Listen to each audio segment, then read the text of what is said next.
Bom dia, pessoal do sexto ano. Vocês estão bem? Continuam em casa, se cuidando, não é? Espero que estejam todos bem. Iniciando a nossa aula de geografia da semana, né?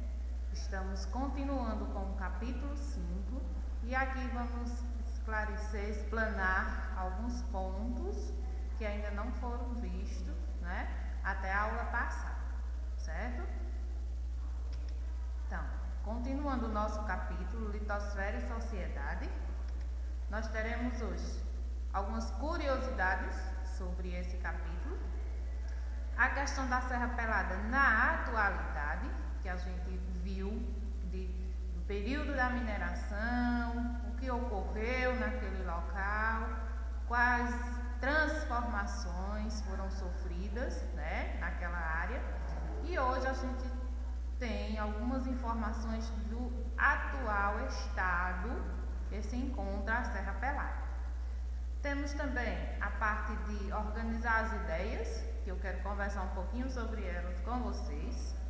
Dolina de colapso, áreas kárticas, né? O que são essas dolinas? O comércio mundial do petróleo. E assim a gente vai fechar o nosso conteúdo, vocês fazendo a atividade do caderno de atividade, as páginas e a questão que eu especifiquei no slide, certo? Então, curiosidade. Você sabia que o mercúrio é o único mineral metálico encontrado na natureza em forma líquida? Pois é. Ele é o único que encontra-se nesse estado, na forma líquida. Ele pode ser usado na fabricação de produtos, como pilhas e baterias, né? O mercúrio também é utilizado ilegalmente em garimpos clandestinos para separar o ouro de impurezas, o que pode causar diversos problemas ambientais e à saúde. Então, vocês sabiam disso? Quando ele fala que ele é usado ilegalmente, por quê? Porque essa utilização ela não é viável, certo? Mesmo assim, garimpos que não são registrados, tidos clandestinos, fazem o uso do mercúrio, sem se preocupar com os danos que ele pode causar.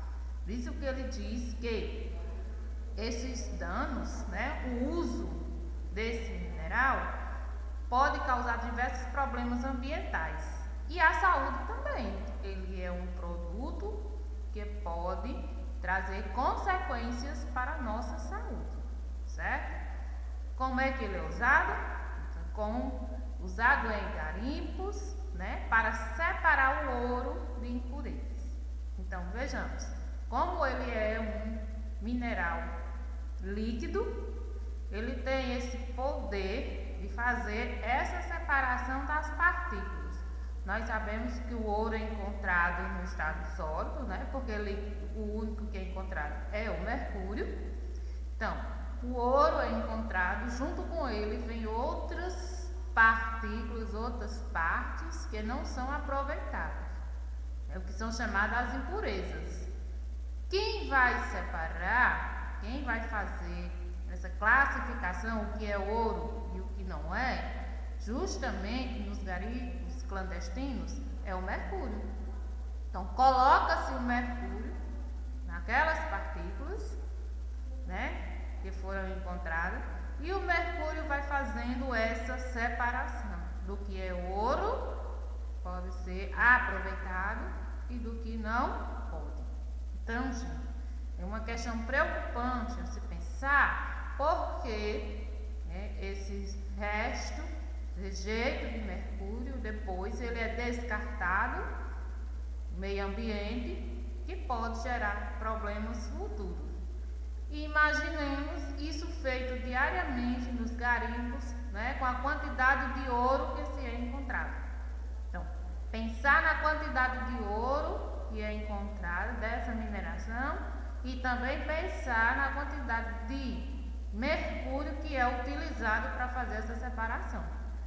E aí a gente vai pensar no meio ambiente, porque a cada dia impacta ainda mais, né? E os problemas são visíveis. A gente sabe as consequências que tudo isso causa no meio ambiente e a nossa saúde também. Características gerais, né? O que é o mercúrio? Então, é um metal prateado que na temperatura normal é líquido e inodoro. Não é um bom condutor de calor comparado com outros metais. Entretanto, é um bom condutor de eletricidade. Estabelece liga metálica facilmente com muitos outros metais, como o ouro ou a prata, produzindo amálgamas, certo? Então, essas são as características gerais do mercúrio. Eu tenho aqui uma imagem só para ilustrar o que a gente está conversando, né? Ele é de forma líquida, ele é encontrado, certo? As características de cor, como eu já falei, né?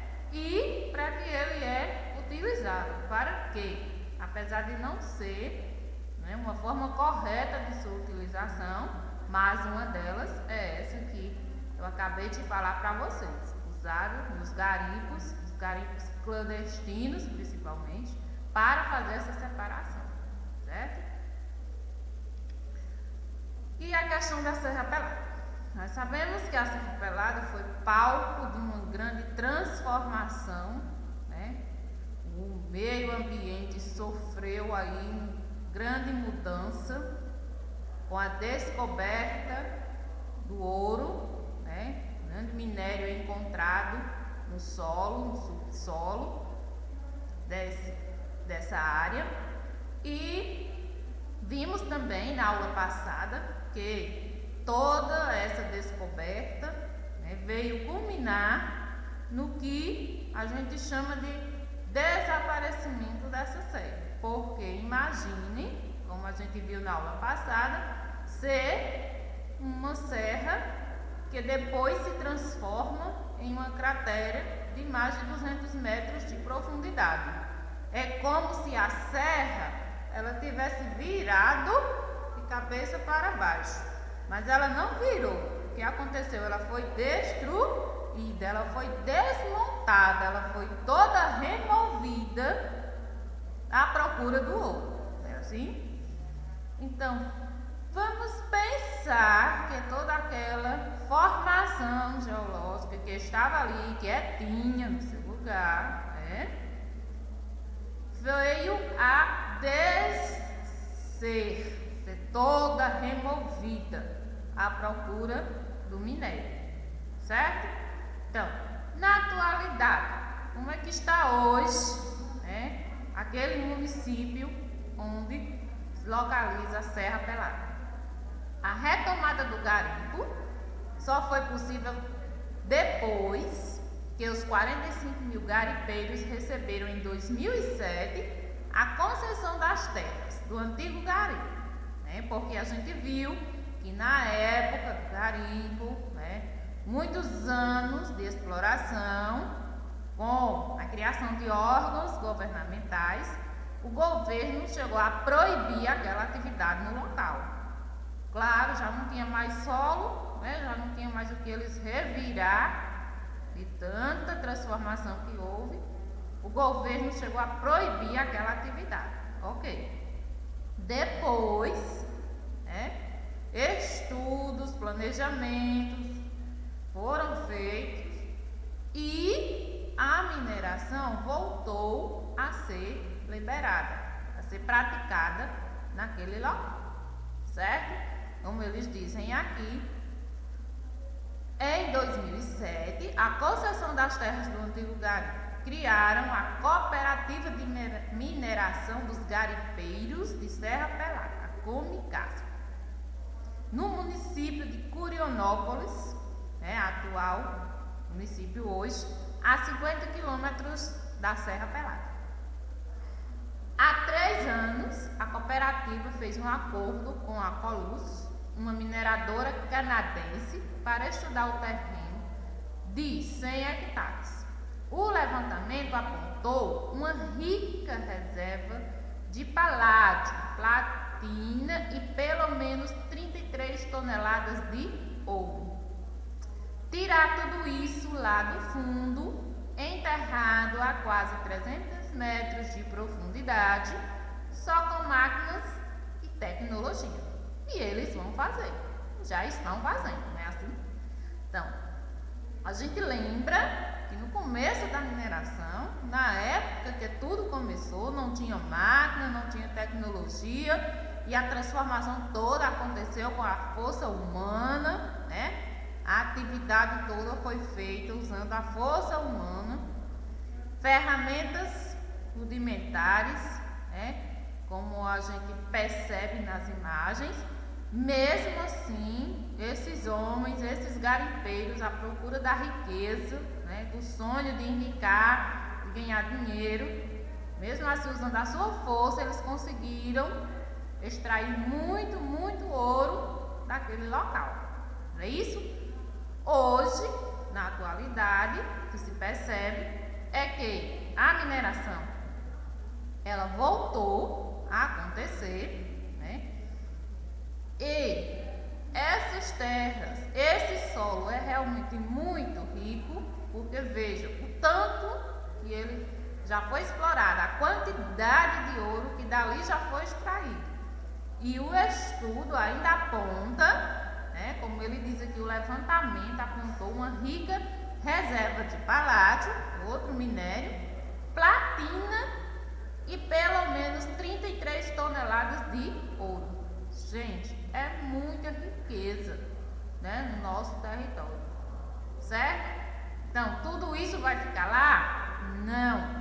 Tudo isso está enterrado a quase 30 metros de profundidade, mas será retirado, né? Porque nós sabemos que hoje as máquinas, a tecnologia é capaz de remover essas camadas e de fazer essa exploração, certo? Essa era a informação que eu queria trazer para vocês hoje sobre a atual situação de Serra Pelada, ok?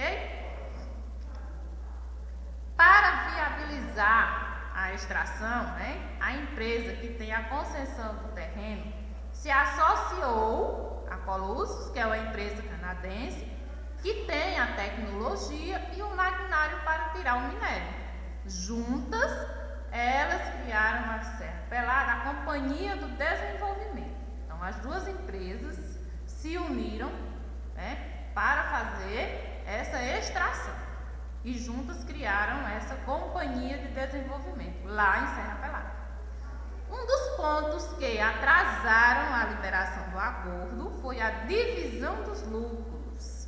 Agora vamos falar do dinheiro, né? O acordo para enriquecer, toda empresa quer fazer.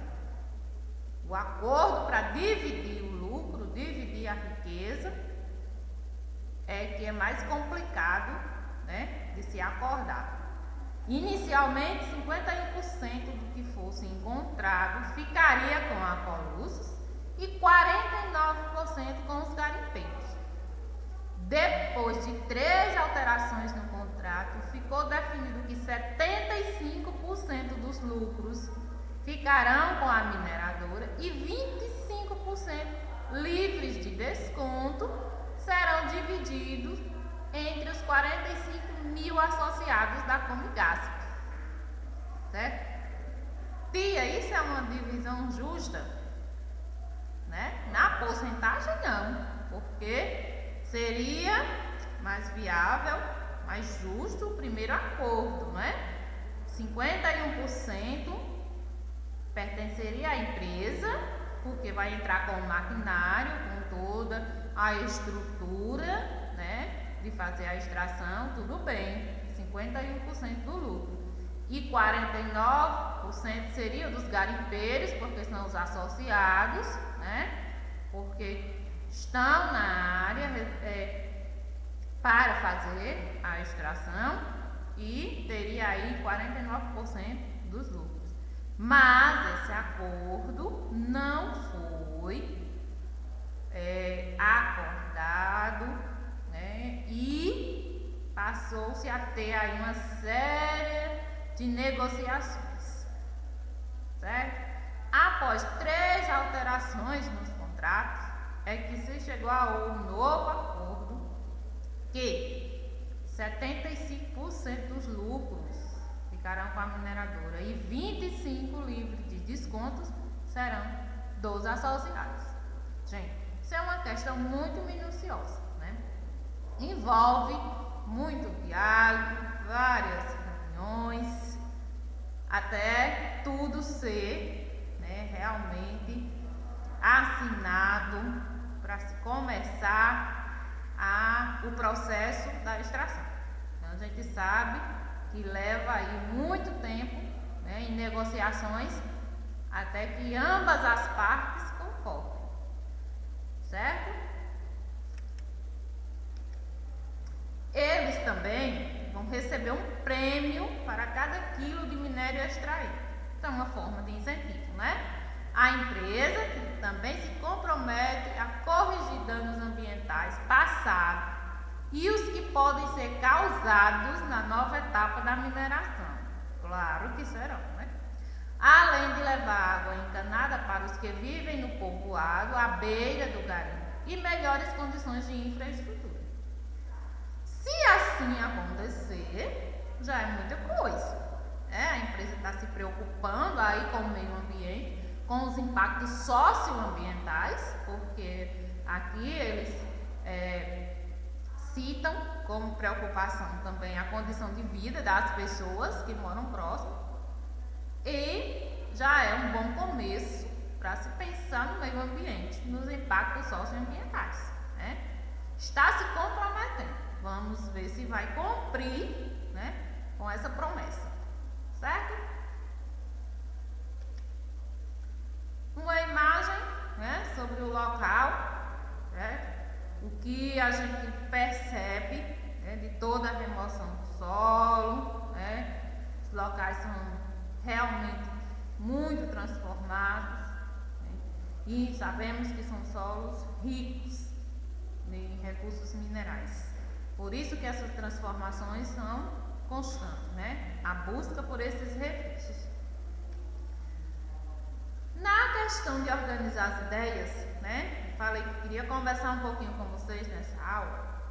Tem algumas questões citadas para vocês da página 53, né? Que eu passei. E eu achei interessante trazer no slide os pontos dessa página, né? Quando ele pede que você organize as ideias, certo? Vamos conversar um pouquinho sobre esta página de vocês, né? Na página, a gente tem uma pesquisa, onde vocês imagino que já fizeram, ou se não fizeram, vamos organizar agora as ideias para concluir essa página, né? Imagine que você tenha visitado um agricultor que enfrentava problemas com o cultivo de café. E aí? Né? Quais as dificuldades enfrentadas pelos agricultores? Né? Se realmente você imaginou com todo o conteúdo da aula passada que a gente conversou sobre a questão do solo, né? Quais essas dificuldades? Vamos lá. Ao fim de seus levantamentos, pesquisas, questionamentos e análises, você se deparou com as informações da prancheta a seguir. Termine seu preenchimento. A primeira imagem nos mostra um mapa da região, né, destacado aí a região de Minas Gerais, e a pergunta é: a região é ou não suscetível a deslizamento? Sim ou não, e justifique. Que vocês colocaram aí na pranchinha, né? Porque a região destacada no mapa é a região de Minas Gerais. Como a gente conversou nas aulas passadas, devido localização, forma de relevo, né, quantidade de chuva, tudo isso influencia se a área vai ser propícia ao deslizamento ou não. São questões naturais, mas a gente também viu que as ações antrópicas, elas também contribuem para deslizamento de solo, né? O que está se mostrando no mapa é que é a região centro-leste de Minas Gerais, né? E assim, a resposta é sim. Diversos municípios com ocorrência de deslizamento nesta região, certo? O outro ponto é, com base na análise do técnico, né, que o solo é excessivamente arenoso. Qual seria o solo ideal para cultivos em geral? Tia também falou sobre isso na aula passada, na questão dos tipos de solo. E a gente viu que nem pode ser arenoso, totalmente arenoso, e nem deve ser totalmente argiloso. O solo bom para o cultivo, como a gente viu, são os solos intermediários, certo? Esses sim são solos ideais para o cultivo, certo? Solos intermediários. A questão da observação do relevo, nós sabemos que o relevo ele vai determinar as áreas de cultivo, a prática do cultivo, uma influência se vai ocorrer ou não a erosão. E na imagem da página 53 do nosso material, há uma foto, Essa imagem está retratando aí uma plantação. E um dos principais fatores responsáveis por determinar essa plantação nesse local, dessa forma, é realmente o relevo. Nós sabemos que o relevo, quanto maior a declividade do relevo, também maior risco de deslizamento. Se o relevo tem um grande declive, ele também vai ter uma presença ou um risco maior desses deslizamentos. Isso estão interligados, a questão da declividade do relevo com a ocorrência de deslizamento do solo. Não é assim?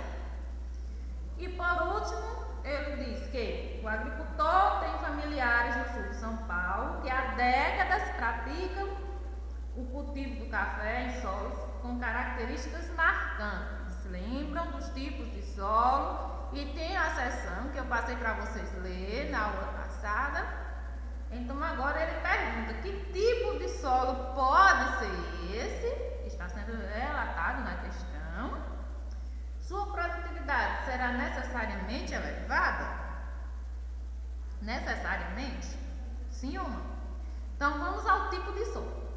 Possivelmente, esse solo que ele está se referindo é o solo de terra roxa. Sul de São Paulo, solo com características marcantes, rico em ferro, coloração escura, como mostrei para vocês na aula passada. Isso é solo de terra roxa. A outra pergunta que ele se refere é a produtividade dessa área, desse tipo de solo. Será necessariamente elevada? Então, muita gente associa uma boa produção sempre a esse tipo de solo, mas o que os estudos indicam é que nem sempre esse tipo de solo vai oferecer uma alta produtividade contínua, ok? Pode sim ter uma boa produtividade, mas pode chegar ao passo desse plantio intensivo nessa área se esgotar os seus recursos, os seus nutrientes. E aí, o que é que se faz para que esse solo continue com essa boa produtividade? Nesse caso, se ocorrer aí um esgotamento dos nutrientes, será necessário a adubação do solo. Tia, mas ele é de terra roxa e ele precisa de adubo como os outros tipos de solo? Sim, como eu falei, em uso excessivo de tanta plantação naquele solo, o agricultor usa muito o solo, cada vez querendo produzir mais, pode chegar um tempo dele começar a se esgotar, vai baixar a produtividade. Então, se isso ocorrer, necessariamente se faz uma adubação, certo? As dolinas de colapso, estão no material, no caderno de atividade de vocês, Não conversamos sobre elas na aula passada, mas conversamos sobre o assunto que a envolve, que são as áreas de Cartes, certo? Nós conversamos sobre as áreas de Cartes, o que ocorre, como são formadas, não foi assim? Então, e hoje a gente continua falando sobre essa formação. Então, vamos lá. É uma formação geológica formada por rochas solúveis como calcário e mármore. Já sabemos que essas rochas são solúveis na presença da água. A ação da água corrói as rochas, criando formas próprias, formando as cavernas ou dolinas, como muitos chamam. Então, observando o desenho, vamos para a sequência de imagens. Observando a primeira imagem, está aqui todo bonitinho, estruturado, perfeita formação, certo? O fenômeno mostrado na sequência de imagens, denominado dolina de colapso, ocorre em terrenos de quê? Terrenos de Cartes, como a gente já conversou sobre esse assunto na aula passada. Sobre esse tema, tem as questões que vocês vão responder. Primeiro, desenho, a imagem, toda bonitinha aqui, arrumadinha. Na segunda imagem, o que acontece? A gente já vê aí uma mudança no interior desta imagem. E na terceira imagem, já se retrata que essa transformação chega até a superfície. O que aconteceu aqui, gente? Observando da primeira até a terceira imagem. O que é que a gente nota nesse esquema? Certo? Quando uma cidade cresce sobre terrenos de Cartes, as dolinas podem causar danos às ruas. Isso pode ser acelerado com a extração da água do subsolo. Então, nós sabemos que em áreas de Cartes, as águas subterrâneas, para serem exploradas, precisam de um bom planejamento, ok? Porque, como essas rochas são solúveis, elas podem se dissolver, se desmanchar e ocorrer esse desabamento. A parte superior acabou descendo, porque aqui no interior surgiu essa vaga, esse espaço. O início da formação da dolina é esse, e na terceira imagem a gente vê aqui o desmoronamento da parte superior, porque toda a exploração da água foi feita sem um monitoramento e acabou dissolvendo a rocha, onde faz com que a cidade seja um bairro, uma rua, uma praça, se estiver situada em uma área de Cartes, onde as pessoas estão explorando essa água do subsolo, sem imaginar que aqui a presença dessas rochas solúveis, isso pode acontecer, Por isso que a gente tem que planejar e monitorar bem essas áreas, o interior dessas formações, saber como elas, de que rochas são constituídas, porque se houver a presença de Cartes, essa exploração deve ser minuciosamente cuidadosa para que ela ocorra sem nenhum prejuízo, sem nenhuma transformação, como ocorreu aqui na imagem, certo? E a outra questão, eu retirei exatamente como estava lá. Se vocês tiverem algumas dúvidas sobre a imagem, vamos esclarecer agora. Porque ele diz: em muitas áreas kárticas, ainda continuando sobre a questão dos Cartes, do Brasil e de outros países, as surpreendentes formações desse relevo, como as cavernas, se encontram ameaçadas por intervenções humanas. Confira as imagens a seguir. Ao lado de cada uma delas, escreva o tipo de atividade humana que ameaça a existência das cavernas. Então, primeira imagem. O que é que a gente observa? Então, exploração turística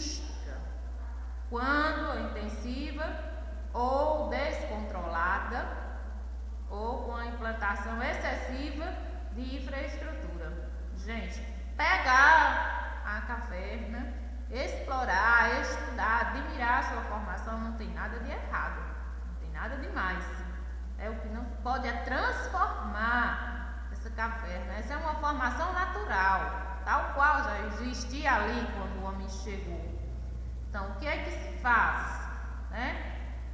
Constrói uma parte daqui, outra dali, vai facilitando o acesso para ter mais visitação, para fomentar o turismo e acaba que transforma a formação.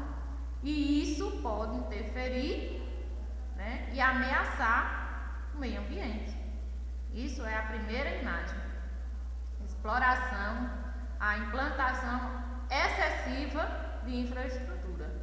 Se ela está lá, se ela pode ser visitada, ela pode ser explorada, então deve permanecer daquela forma, como a natureza o fez, Mas a ação, a intervenção humana tende a fazer essas transformações, a implantar modificações no local, e aí causa danos. A segunda imagem, vocês observam também a formação do relevo, a vegetação, tipo de rocha. E aí, que tipo de atividade está ameaçando essa caverna aqui? O que é que vocês acham da segunda imagem? A ocupação intensa do solo kárstico para a construção de moradias, que não deveria acontecer.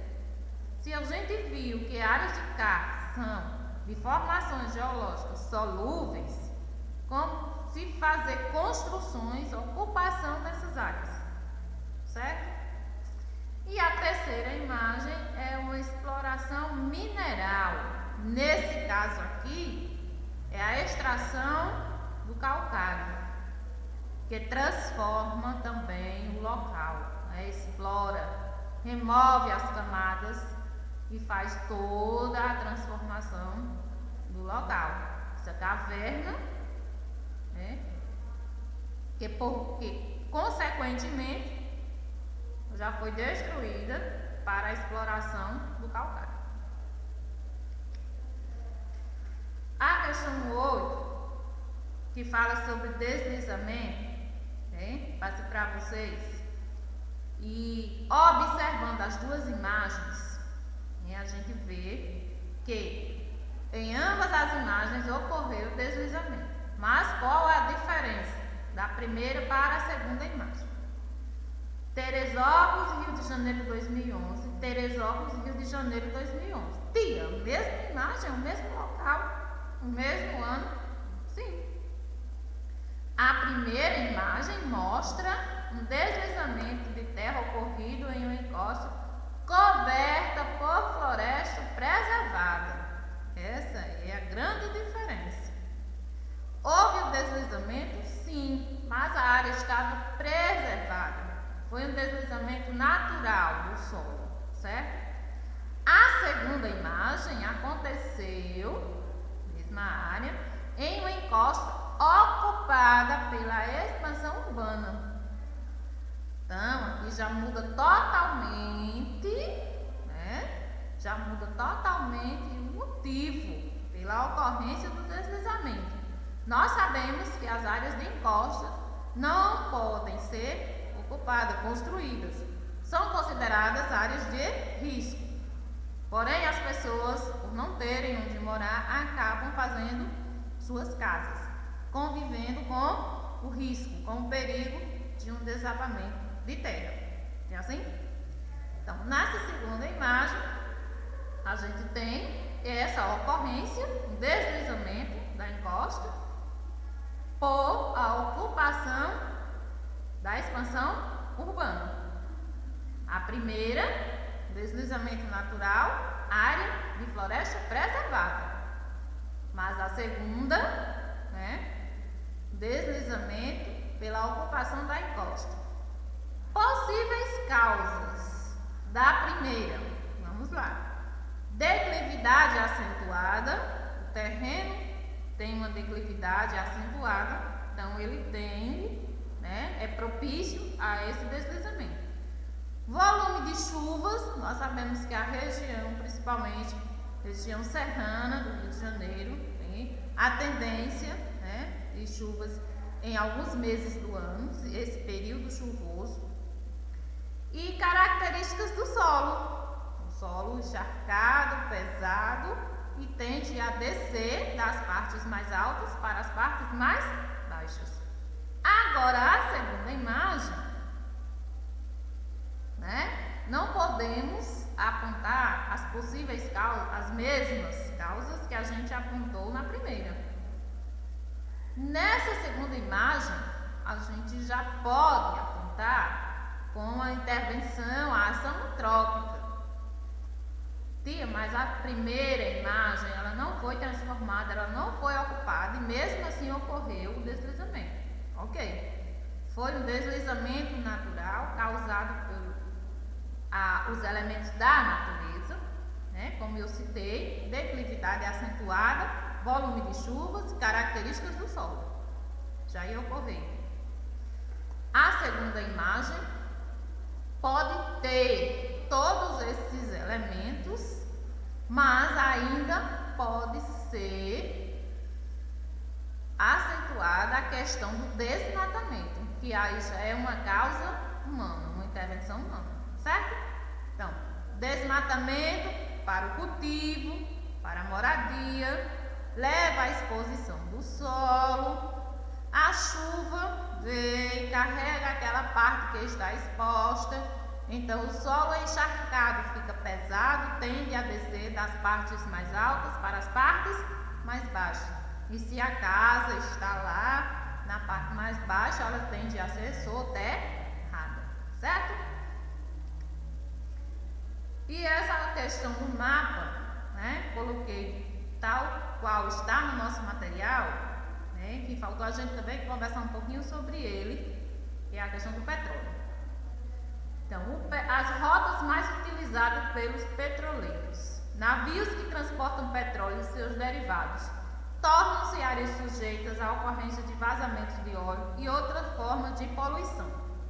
Com a base no mapa, identifique as questões a seguir, que vocês têm aí no material, né? E que eu já trouxe alguns pontos que vocês podem colocar como respostas. Observando as setas, verificando a legenda como a gente sempre faz, não é assim? Comércio mundial do petróleo bruto e derivados. Então, quando ele fala aqui que essas rotas são sujeitas, suscetíveis a acidentes, é porque já temos ocorrências de grandes acidentes na história, com vazamento de petróleo no mar, que levou várias vidas de animais marinhos, né? E que passaram muito tempo soltos na água, esse óleo todo, para ser retirado, para desaparecer e prejudicando muito a vida marinha. É assim? Então, coloquei como algumas possíveis respostas, mas vocês podem pesquisar, acrescentar outras também, de acordo com o mapa, né, a interpretação de vocês. As áreas de exportação, Oriente Médio, Rússia e Venezuela. Vocês podem acrescentar, observando, como eu já falei. Áreas de importação, eu destaquei Estados Unidos, né, Europa e Japão. Também vocês fiquem à vontade para acrescentar outra resposta correta. E o terceiro ponto, que fala das rotas, eu citei o Mar Vermelho, o Mar Mediterrâneo e o Oceano Índico. E aí, como eu já falei, pode ser acrescentado outras respostas, né, que apareçam no mapa, ok?